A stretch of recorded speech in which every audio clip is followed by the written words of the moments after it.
6:05 p.m. I'll turn it over to Ethan and staff to discuss the draft development code.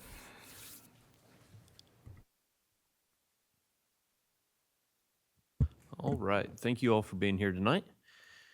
So, our code has been out public for a couple weeks. We have until September 14th, which is Sunday, to receive public comment. And then we have a 10-day window to evaluate the public comments and get them back over to TPUDC for them to draft our final draft. At this point, we have received 6 people have issued comments that have sent them into our office. 6 people out of 10,000 is not a great number, so 6. If you have comments, please get them over to me as soon as possible. 14th is Sunday. Tonight we're going to kind of walk through so that you all who are here and who can watch at a later date understand the layout of the code, and then hit on some of the higher points and then go through any questions that you may have. We start out, Article 1 is kind of all of the legal authority. The title, the relationship to private covenants and agreements, how development plans are constructed, the compliance with codes. The big pieces in here for Article 1 is that this code takes precedence over all other codes. So if it's in the subdivision regulations and this code is more stringent than the subdivision regulations, this code would take precedent. If it's in the design review manual, this code will take precedent as far as any of the regulations. Article 2 is our draft zoning map. The zoning map is posted on the city website as well for review by everybody. If you knew, we did post our matrix, which was used as the basis of the formwork for creating the zoning map and changing the existing property designations to the new designations that are within this document. Everything is not an exact science. We did utilize, looking through satellite imagery and knowledge of properties and knowledge of being around Fairview for my entire life, of kind of placing the new designations along with looking at the 2040 plan and utilizing the future land uses that they have to put together the zoning map. Article 3 gets you a brief description of the zoning districts. Today we have AR 15, AR 5, RS 40, RS 20, RS 10, or 15, RS 10, RS 8, RS 5, RM 8, RM 12, RM 20, commercial C1, commercial C2, commercial C3, commercial C4, commercial C5, commercial C6, commercial C7, commercial mixed use, industrial restrictive, industrial general. About all of them, right? I think that's it, yeah. We're going from that down to a list of 8. We have CD1, which CD stands for character district. CD1 is natural. That district is intended to be largely as God intended for the earth to be, untouched, pure land. CD2 is rural, and that is kind of where we would, what we would call agricultural land. That has a district regulation of 1 home per every 3 acres. That is, the intent is to have that be our agricultural districts that allow for agricultural animals, farm use. And then we get down to CD2W. This was derived by, there are quite a few developments in Fairview. If you look at the old Chester estates, Grammer, Glen Haven, Dogwood, Diane, that area of town, a bunch of those houses are set back off of the road. They have trees throughout their front yard. They're kind of a larger lot. The CD2W has a 1 home per 1 acre designation, and it is intended to have a deep setback to allow for the frontage to be primarily wooded. CD3L is a neighborhood large lot. This consists of neighborhoods. The designation for density in this is 2 homes per acre. So if you look at the kind of an example in town would be Castleberry is a pretty good example for 2 homes per acre. They're half-acre lots. So you would have larger lots, sidewalks, trees within the front yard. With how the document reads, there would be street trees along the road. And then you get down into CD3. I think we should, as we discuss, this board mostly looks at subdivisions, and you're looking at what we call today R20 half-acre lots or smaller. Typically is what we've been looking at over the last 24 months. So those fall within CD3L and CD3. CD3 has a density designation of 4 homes per acre, along with all the basic subdivision regulations that we have today with sidewalks, street trees. CD4 is where we get in a little bit of a more interesting situation. So throughout my time here, I've heard a lot from development groups and from citizens that they want to see a zone district that allows for multiple uses without it having to be a pod designation. And so when we were constructing this document, we looked at those requirements and then looked kind of historically of what we've received out of our pods. Typically, most of the pods have always been constructed just so to the benefit of development with,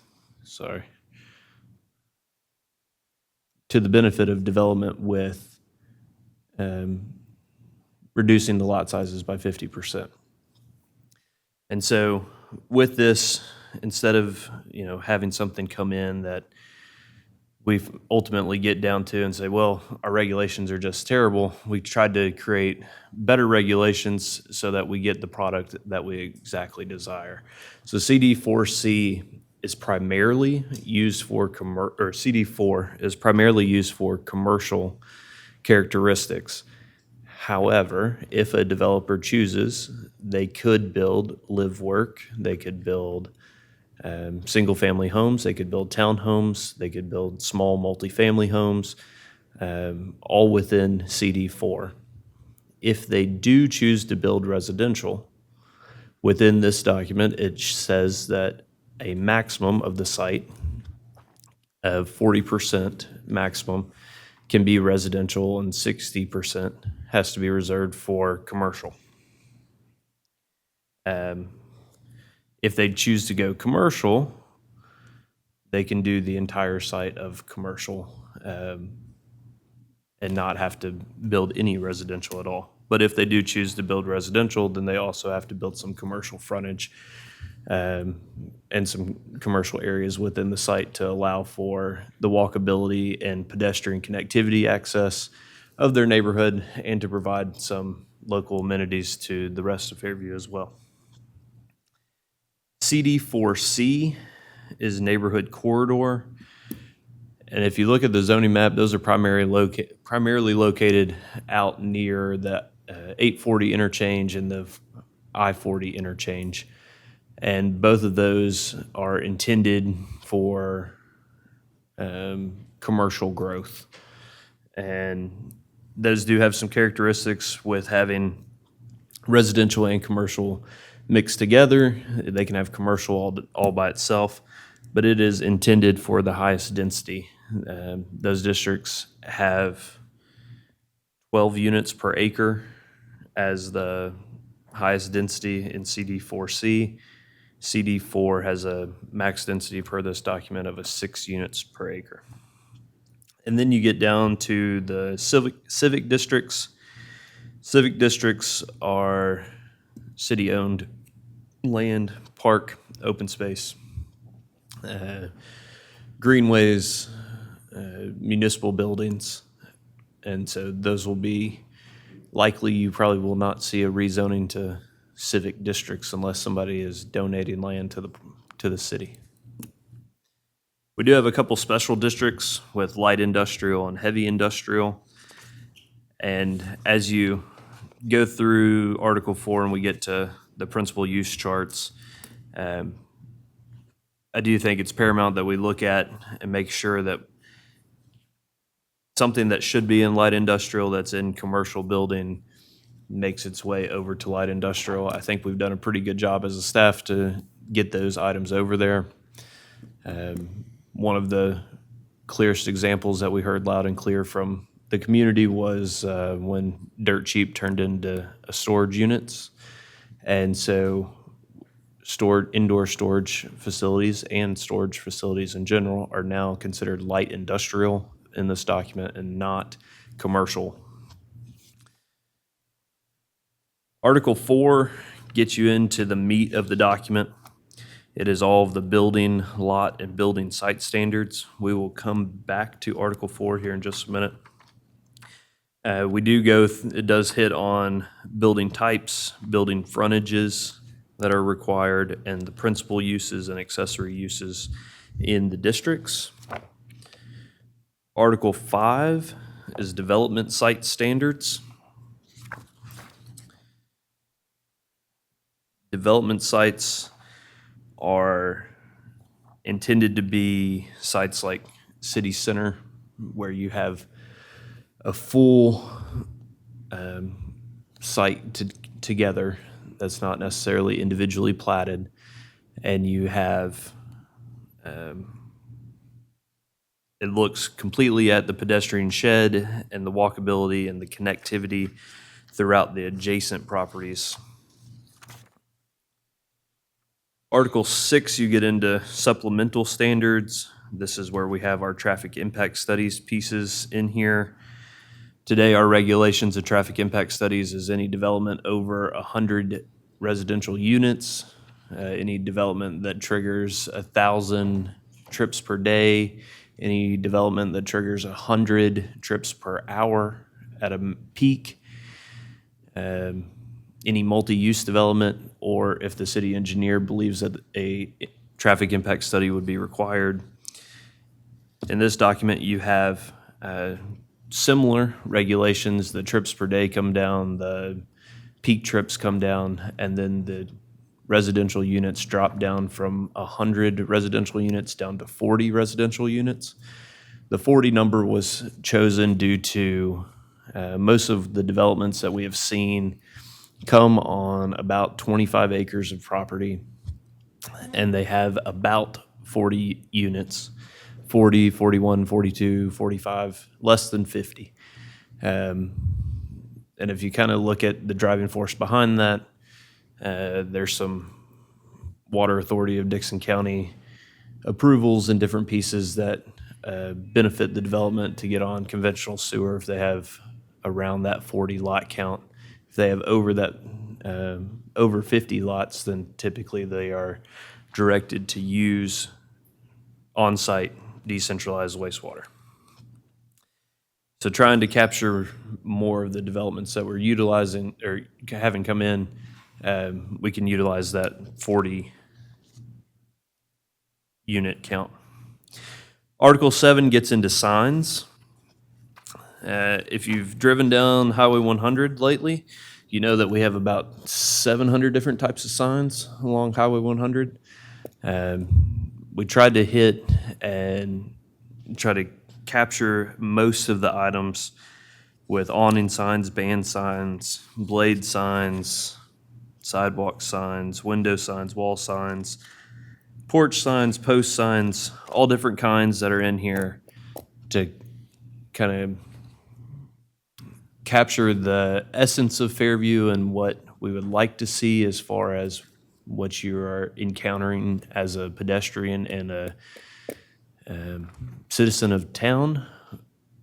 But we also need to have some form of consistency throughout town. With this document, you will see that electronic LED signs are no longer permitted within the city. There are 2 cases for government information purposes and for gas stations to have their prices. Those are the only 2 times that those are permitted to be out on the road. Sir? Not yet. I'll get, this is just the early part.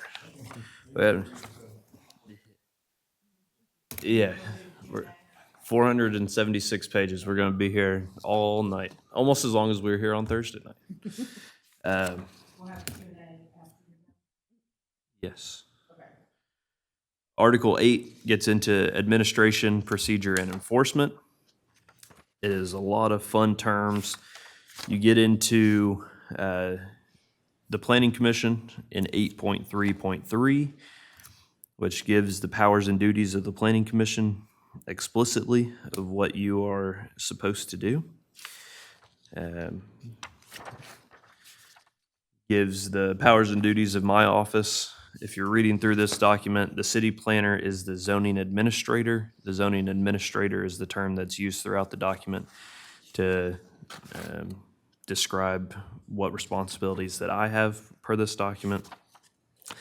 We have gone ahead and pre-planned a historic zoning commission for one day when we get some more historic items within Fairview. And that was an expressed item by several folks back in September of last year when we had our charrette and had our Codapalooza to ensure that Fairview maintains its historic past and that the buildings that are associated with that are maintained.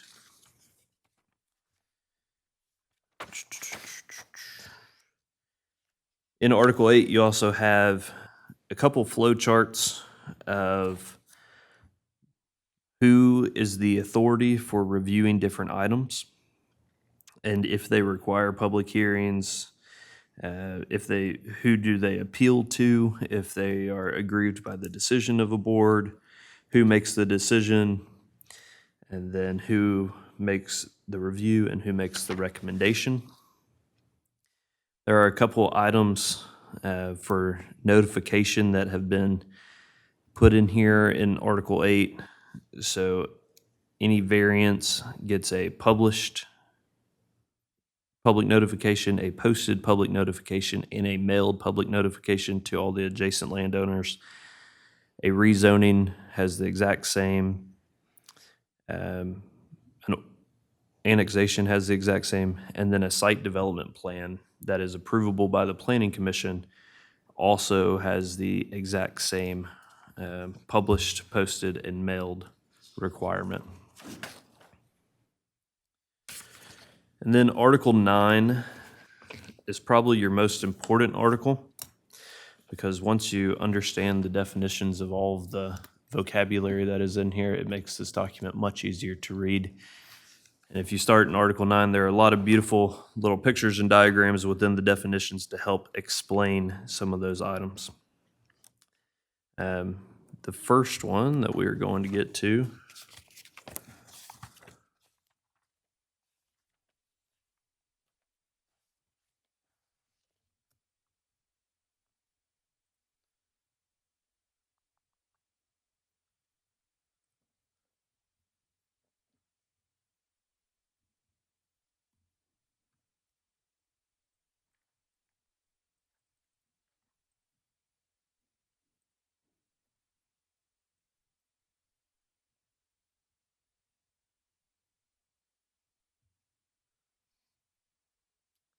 is layers. This has been one that we've gotten a lot of questions on, and what exactly does a layer mean? So this document separates all lots, into 3 layers. Your first layer is your front setback. So if it is 50 feet, your first layer is 50 feet. If your front setback is 100 feet, your first layer is 100 feet. Your second layer is a line which is 20 feet from and parallel to the front setback line or the line of the setback area. And so your second layer is your first layer plus 20 feet. In as simple of terms as I can make that. Everything behind the second layer is the third layer. And as you're going through Article 4, there are a lot of requirements about where items can be, whether they're in the first layer, they're in the second layer, or in the third layer. For example, a shed in this document has it located in the third layer, which is where you would expect it, towards the rear of the home. It also has some items like the mechanical equipment has to be located in the third layer for the home. The question that I would love to have y'all debate on is the second layer.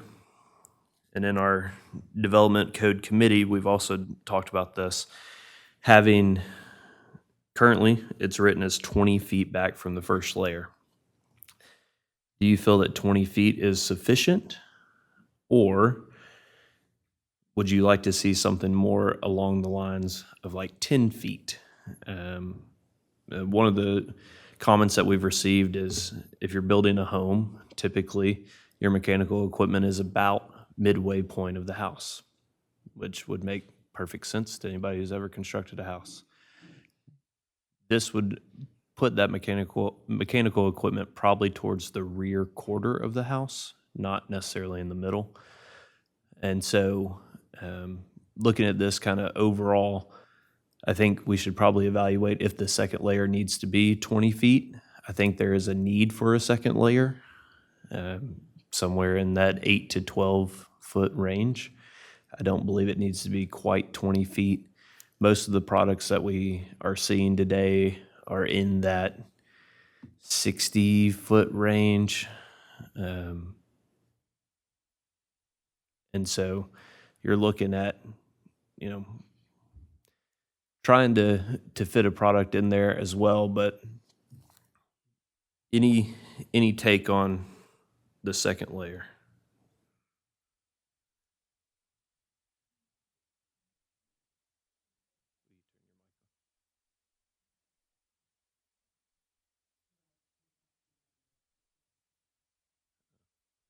Hey, Bree, can you turn on Miss Shula's mic?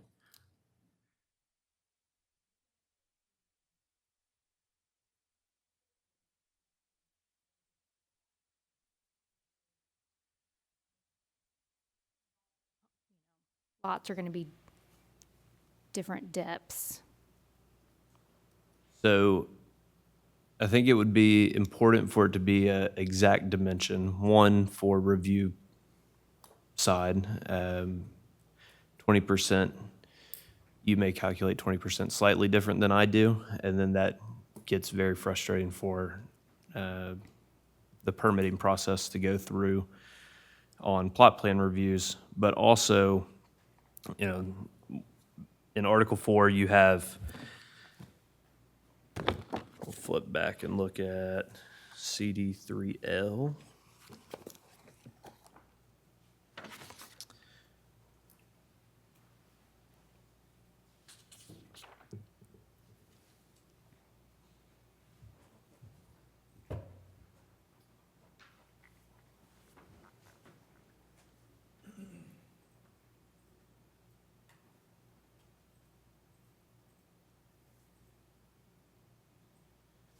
So in CD3L, you have a front setback of 40 feet from the right-of-way.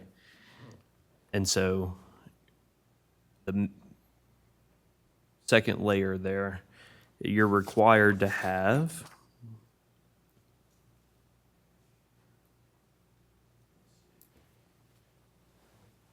domestic vehicles for off-street parking have to be located in the third layer only and in driveway.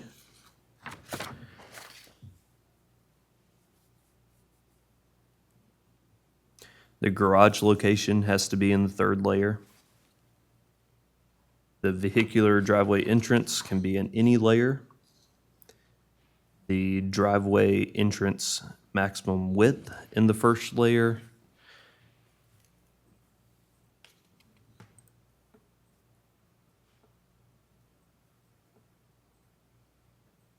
Is 12 feet. Off-street trash receptacle locations is in the third layer. Off-street loading and storage is in the third layer.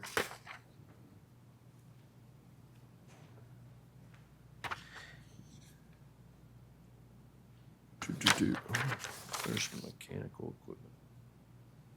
Heating and air conditioning equipment, utility service, and mechanical equipment is in the third layer. Recreation and play equipment is in the third layer. Animal enclosures, runs, or shelters is in the third layer. Swimming pools and hot tubs is in the third layer. Antennas or wind generating machines are in the third layer as well. And so when you're looking at having that second layer piece, the intention behind it is to have the garage set back from the front of the house so that when you drive through a neighborhood that has all front entry garages that are all the front character piece of the house that you see, if you drive through Cumberland Estates, for example, you see a lot of garages, and then down next to the garage, down a little hallway, you see a front door to the house. The intent of this is to push that garage back a little bit from the front of the house so that you see the front of the house and not just the garage. It's not a garage that people live there. It's a house that has a garage as an accessory. And so that is the intent behind having that second layer. I think the important piece is to keep it, but to define it probably to a more realistic point of view. I believe Franklin utilizes like an 8 or 10 foot number of their garage has to be set back from the front point of the house, like 8 feet, which creates that frontage as you're walking along the sidewalk and you're seeing folks' house, not just their garage, and then continuing on to see the next garage. So it's aesthetics only, is what we're saying, is that second layer? Correct. Okay. Yeah, I mean, the way I look at it is when you read the code, there's very few things that are just in the second layer. Most of it's first layer or all three layers or first and second or third. And so it's really just establishing that third layer and putting that back there. So that's the way I look at it is, how close to the road, how close to that front setback do we want? All the things are going to be in the third layer, like trash enclosures and stuff like that. So I don't want to pull it too tight up to the road. I wouldn't go much less than like 12 feet, in my opinion. That's just my opinion.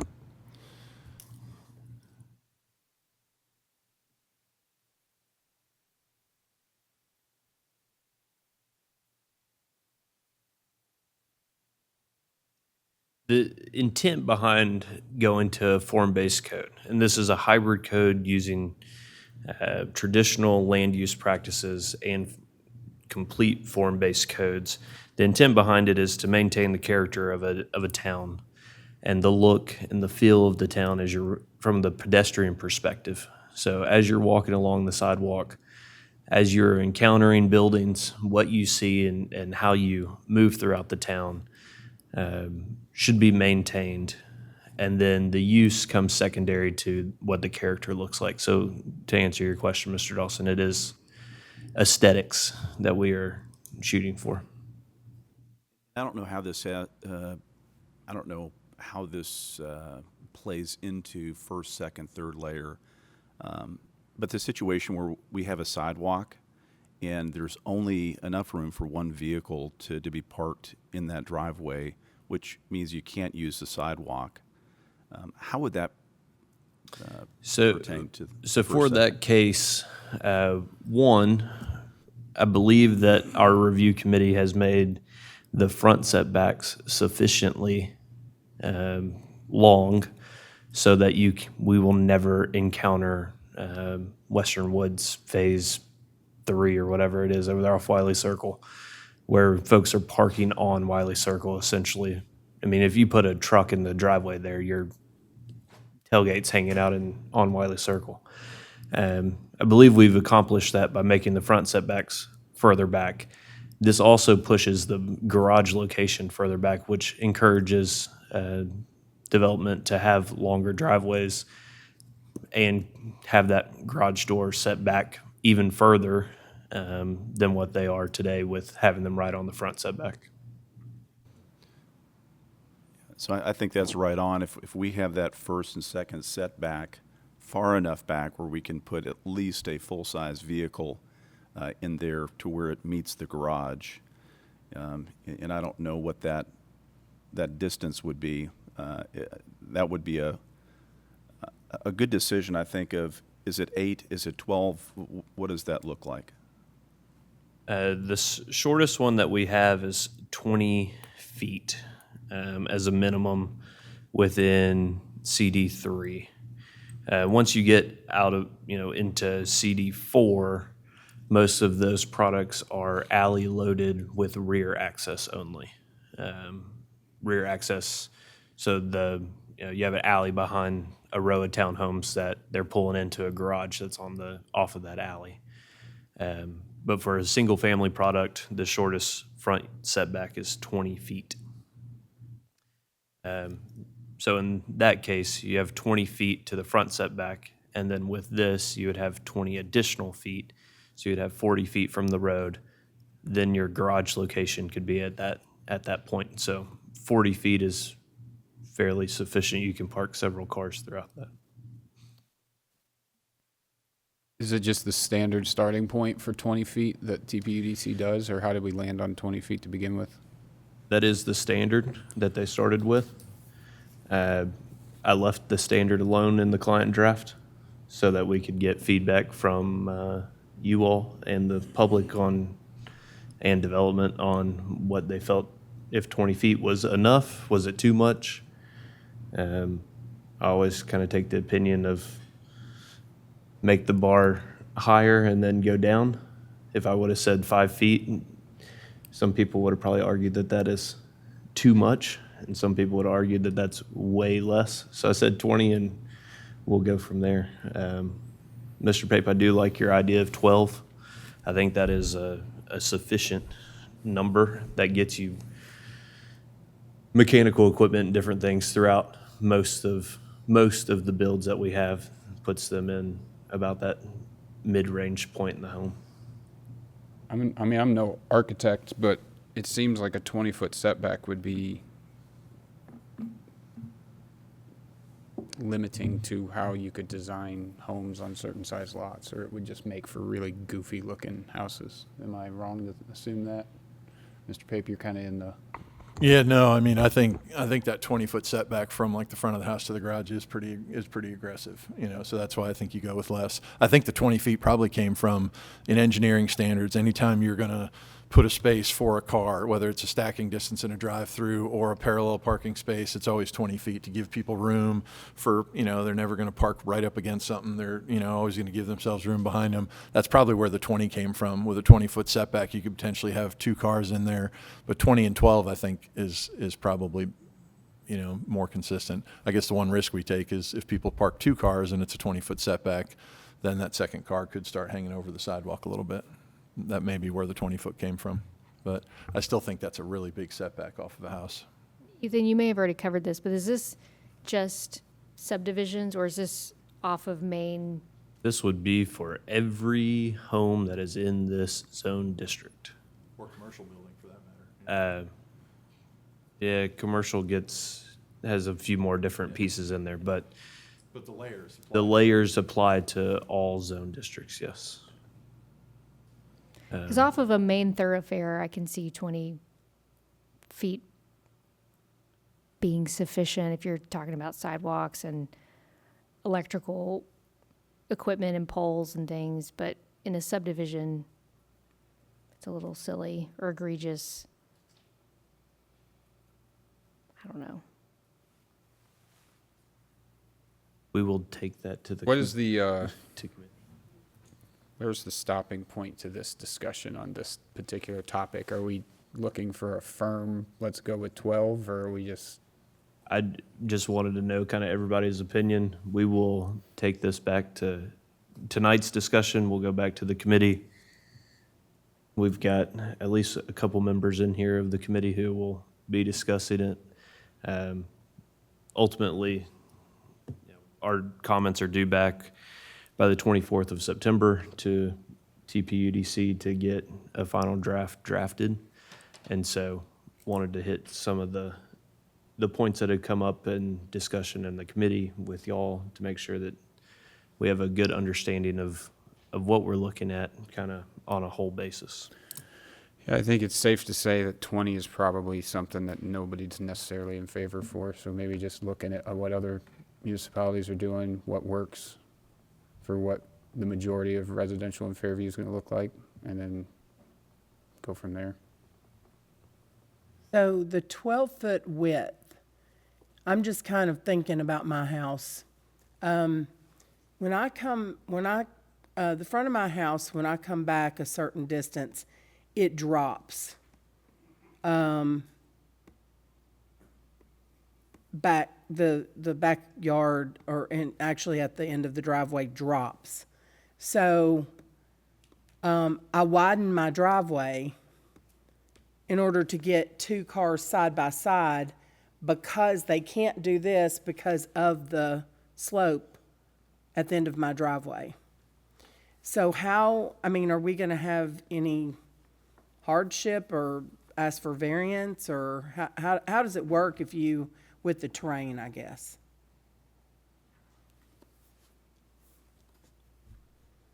There would be a lot of non-conforming properties as far as driveway widths go to this code if we adopted it today with that 12-foot minimum or 12-foot maximum in the front setback. A bunch of driveways out here are 16 feet, some are 14 feet. It would essentially make almost every driveway in Fairview non-conforming. I just see that as it's gonna be with our terrain out here. It's gonna be really hard to follow just a strict, this is what it's gonna be. Because I think not everything, but a lot are gonna be on a case-by-case basis if you're in certain areas that, my third row, the third, what do you call it? Third layer. My third layer's a hill. So I don't know how in the world I would put utility or, HVAC, any of that, cars, any of that in the third layer with 20 feet back. Because once you're 20 foot, you're on a slope. Yep.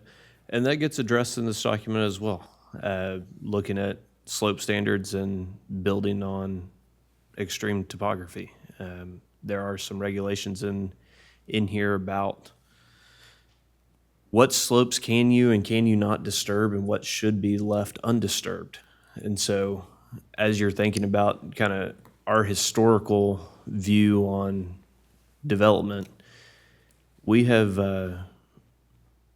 flattened a bunch of slopes and built a bunch of houses. And in the future, those slopes will be maintained a little bit better, and they have, development is going to have to adjust to building houses on slightly less sloped topography. But in your case, Mayor, particularly since you use your home as an example, your garage would be in your third layer. And so your driveway would be 10 feet or 12 feet wide for that first front setback, and then it can widen out once you get past that front setback. So you would have, as it's written today, that 20-foot second layer, you could have your driveway, 2 cars wide, going into your 2-car garage. But in the front setback is the only requirement of having it 12 feet maximum. And also, just add another piece to the puzzle, when that slope goes down to a creek, they can't be disturbed, so the grading would be an issue too. I love, my front yard is completely flat, but I have a little, a little slight grade down to a creek that, I love the way my yard is done, but I don't think it would fit this plan and I think Haley could speak to that as well. Oh, I will tell you. Haley and I wouldn't have, Kyle's Creek wouldn't exist because. Correct. Yeah. Even though I think it's one of the prettiest, most treed, perfect There are subdivisions there are a in bunch of Fairview. subdivisions today that would not fit this plan at all. There are a bunch of subdivisions today that have products that, quite frankly, the citizens spoke and said that they are not thrilled with the products that are getting built.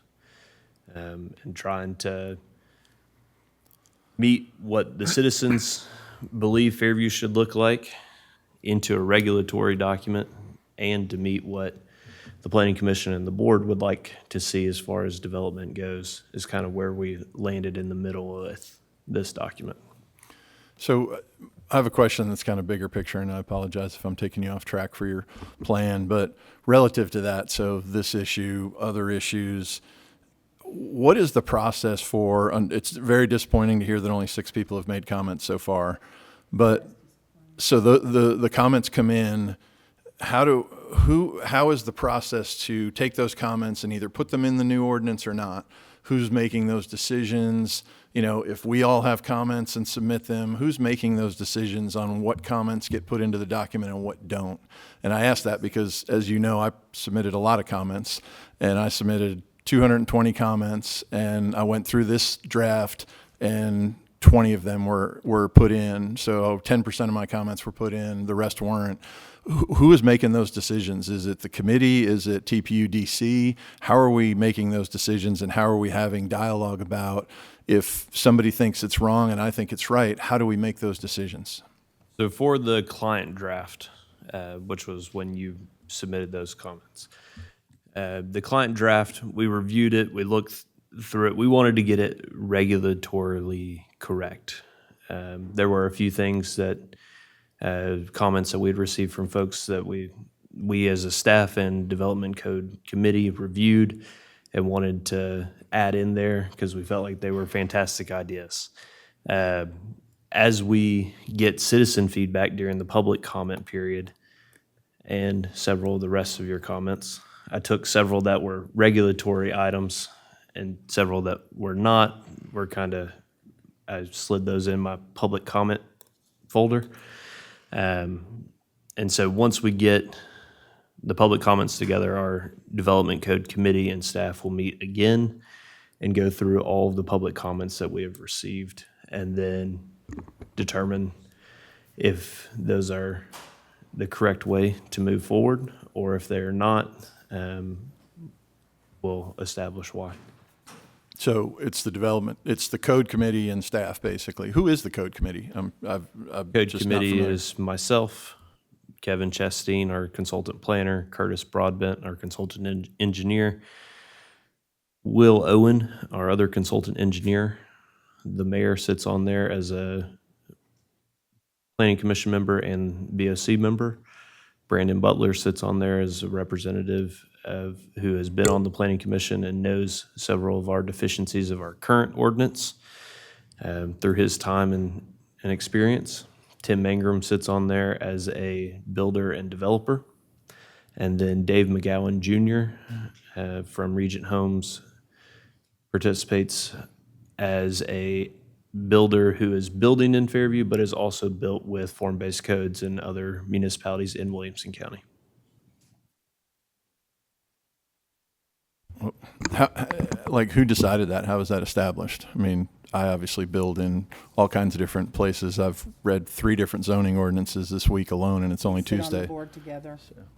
What's that? We sit on the board together. Yeah. It can only be one, yeah. Well, no, I'm not saying I should have been Yeah, on the I'm- committee, I'm- but how did we right, I'm decide just and saying- making those That was decisions? established by, So, Yeah, we can't be on the That was board established by together- staff. Committee together.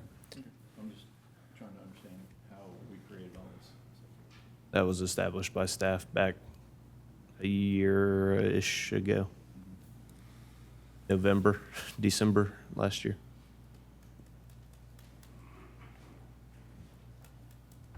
We have about 10 minutes left. I would love to hear any comments or questions that you have throughout the document. The biggest piece I wanted to hit, because once you understand layers, you kind of understand how to read the rest of it. So, any comments, questions? I think one thing that's important out of everything is, one of my comments was adding a public participation plan for developments over a certain threshold, and that wasn't added in.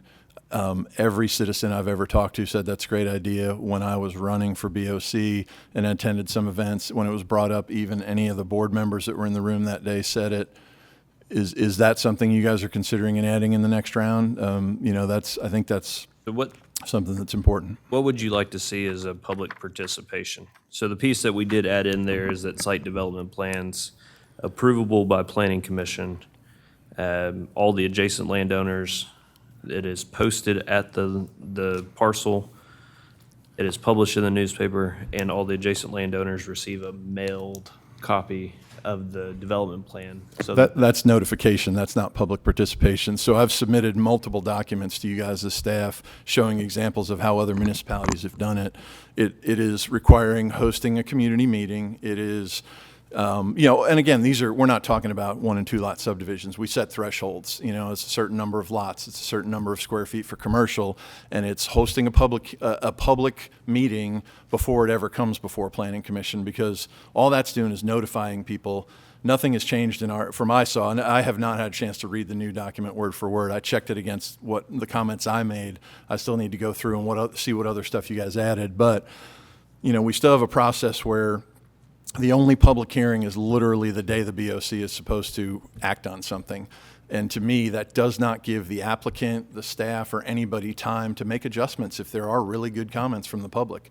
So I think a community meeting beforehand is a great thing. I still think for major applications, we should consider a public hearing at Planning Commission as well, to allow time to make changes to the plans before it gets to the BOC for, again, large projects. I think we set thresholds. So I'm glad to resubmit those documents on kind of examples I've seen from other municipalities. one point that you made in there, so with this document, the only things that the BOC, I kind of skimmed over it earlier, so my apologies. PUDs go away, all existing PUDs remain intact. They can be amended and all those items still remain intact, but no new planned overlay districts, planned overlay developments, planned unit developments, any of the acronyms that you would like to use. This kind of the intent of having that CD4 zone is that's where most of those would fall as a mixed use. And so the Board of Commissioners will only ever hear 2 pieces from this document: annexation hearings and rezoning hearings. The Board of Commissioners will no longer vote on any subdivisions at all. That is up to the Planning Commission. So that is where your comment, Mr. Pape, about having a public hearing at the Planning Commission, that is a great comment to have tonight. Thank you. I would just add too, at the end of the day, this has to be voted on by the BOC and approved. So if there are any comments that you felt are overlooked that didn't make it into that, I would highly suggest sending those to the Board of Commissioners for us to consider requesting those to be added. Yeah. We'll Vice Mayor McDonald, we will provide you a full list of all comments that we receive prior to this coming to Planning Commission and to the Board of Commissioners. So if there's anything in there that jumps out at anybody throughout the adoption process that y'all feel is needed in the document, then y'all will have all the citizens' comments that we get. Thank you. Ethan, can I get a printed copy of this? Did everybody? I'm sorry, I just asked. for Everyone one. did not get a printed copy, you did. but I'm old school. I like to write on things, so it was received yes, digitally. we can but- get you a printed copy. Yeah. If you'll just get with me after the meeting, we can get with Miss Marissa to get you on our schedule to get you printed. Thank you. We'll get the horse and buggy out and spin it up. Thank you. But I just like to jot down things. If there's no other comments, questions, you all want to take a 5-minute recess before we start? All right, let's resume at 7:01 PM.